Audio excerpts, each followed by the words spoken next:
Primero lo que dije al llegar a Atenas, la mayor preocupación que tenemos, los miles y miles de presos palestinos que se quedan atrás, se quedan sin defensa, torturados, violados, de una manera continua. Estando en este centro de investigación podía escuchar diariamente los gritos a base de la tortura que estaba recibiendo por parte de los agentes israelíes.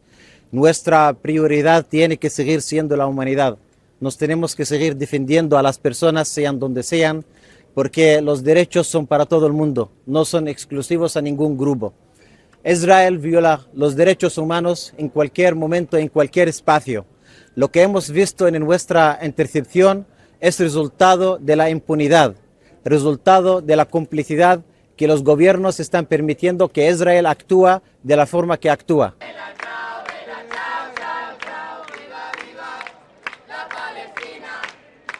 Me han dicho en este interrogatorio que esa es autoprotección.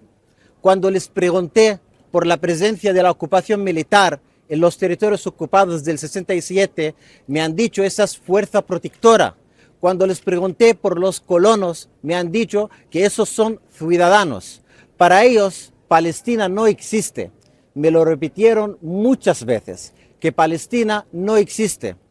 Hoy no cantamos victoria, pero cantamos un proceso colectivo. Cuando las movilizaciones en todas partes del mundo, cuando las presiones políticas tuvieron resultado ante un gobierno fascista.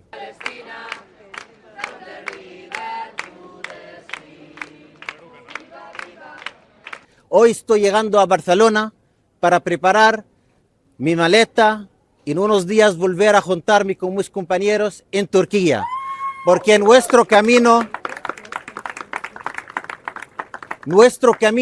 solo acaba de empezar. Quiero agradecer a mi familia valiente, que han estado dando tanta energía, tanto apoyo con los mensajes que me llegaban.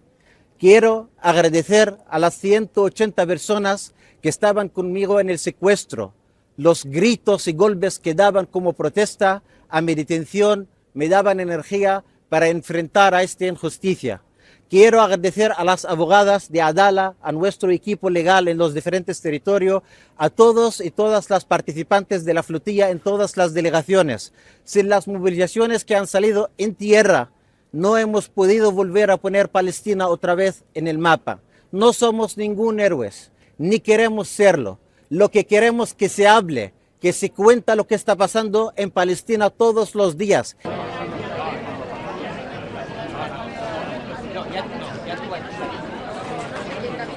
Conseguir romper el bloqueo.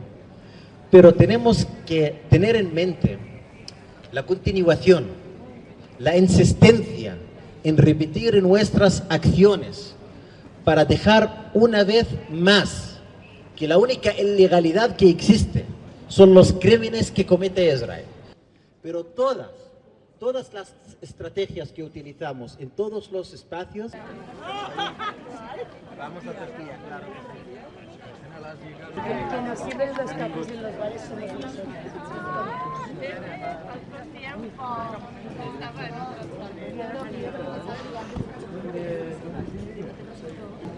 Pero ¿por qué viniste aquí? Yo siempre dije, es que yo no vine, que me habéis buscado vosotros. Mira, hablamos siempre sobre los resultados concretos de las cosas que organizamos. Y tenemos un debate muy amplio entre lo que es simbolismo y lo que es acción directa.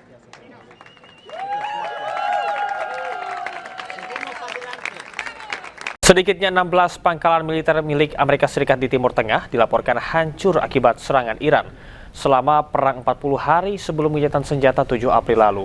Kerusakan sebagian besar pangkalan militer tersebut termasuk diantaranya adalah aset-aset mahal milik Amerika Serikat.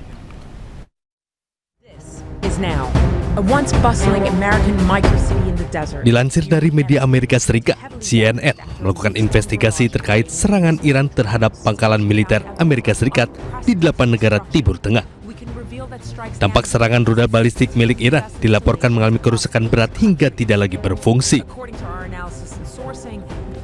Perang antara Iran, Amerika Serikat, dan Israel pecah sejak 28 Februari 2026. Serangan Iran di 16 pangkalan Amerika Serikat ini menyerang aset bernilai tinggi seperti radar canggih, infrastruktur komunikasi, dan pesawat militer Amerika Serikat. Pada serangan ini juga Amerika Serikat menuding Iran memanfaatkan satelit mata-mata buatan Cina TEE-018 untuk memantau dan mengarahkan serangan presisi drone serta rudal ke pangkalan Amerika Serikat.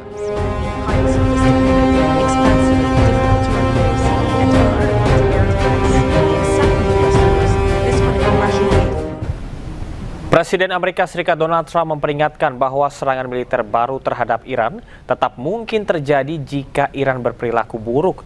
Di sisi lain, militer Iran mengunggah sebuah rudal besar yang ditulis dalam keterangannya adalah sebuah nuklir.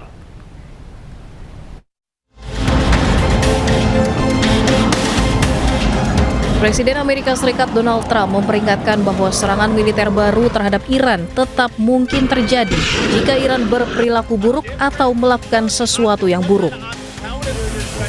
Trump juga tidak takut dengan klaim bahwa Iran masih memiliki 15% kemampuan rudal dan mengatakan akan menghancurkannya. Trump bahkan membantah laporan yang menyatakan bahwa Amerika mungkin akan lebih baik tanpa kesepakatan. I'd like to eliminate it, yeah. I'd like to. It'd be a start for them to build up again. And yeah, I would like to eliminate it. If they misbehave, if they do something bad, but right now, we'll see. But it's a possibility that could happen, sir. Menjawab laporan kekuatan militer Iran melemah, juru bicara Markas Besar Pusat Hatam Al-Anbiya mengunggah sebuah rudal besar yang ditulis dalam keterangannya adalah sebuah nuklir.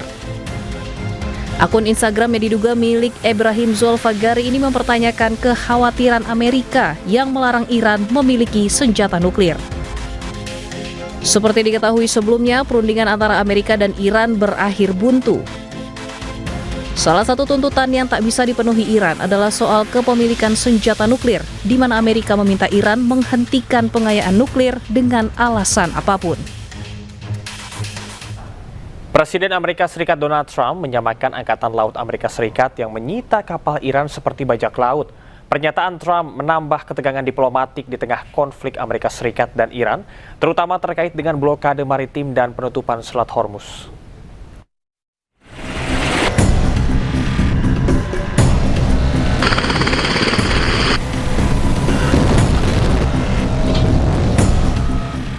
Presiden Amerika Serikat Donald Trump mengatakan Angkatan Laut Amerika Serikat bertindak seperti bajak laut saat menyita kapal Iran beserta muatan minyak dan kargonya. Trump mengenang bagaimana sebuah kapal perusak Amerika Serikat menembaki kapal kargo berbendera Iran Tosca di dekat Selat Hormuz pada 19 April 2026 sebelum kapal tersebut dinaiki marinir Amerika Serikat.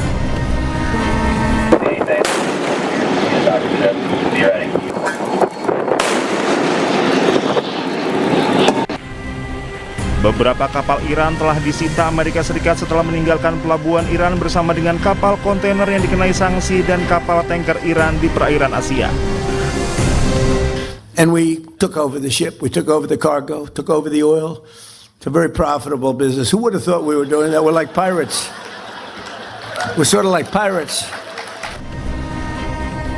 Pernyataan Trump menambah ketegangan diplomatik di tengah konflik Amerika Serikat dan Iran, terutama terkait blokade maritim dan penutupan Selat Hormuz.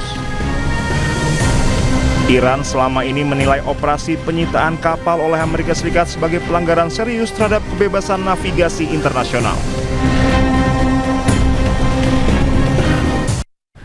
Sementara itu, Iran melontarkan kecaman keras terhadap Presiden Amerika Serikat Donald Trump setelah pernyataannya yang menyamakan operasi Angkatan Laut Amerika Serikat dengan aksi bajak laut.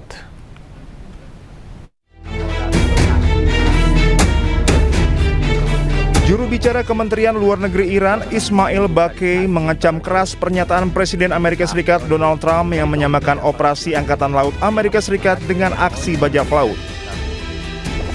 Baqi menyebut pernyataan tersebut sebagai pengakuan terbuka atas tindakan ilegal Amerika Serikat terhadap kapal-kapal Iran di perairan internasional. Menurut Baqi, pernyataan Trump bukan sekedar retorika, melainkan pengakuan langsung mengenai tindakan yang dianggap melanggar hukum internasional. Bakkey juga mendesak komunitas global, negara-negara anggota PBB dan Sekjen PBB menolak segala bentuk normalisasi pelanggaran hukum internasional di jalur maritim. Sebelumnya Trump dalam pidatonya di Florida pada Jumat menyatakan Angkatan Laut Amerika Serikat telah menyita kapal Iran beserta muatan minyak dan kargonya.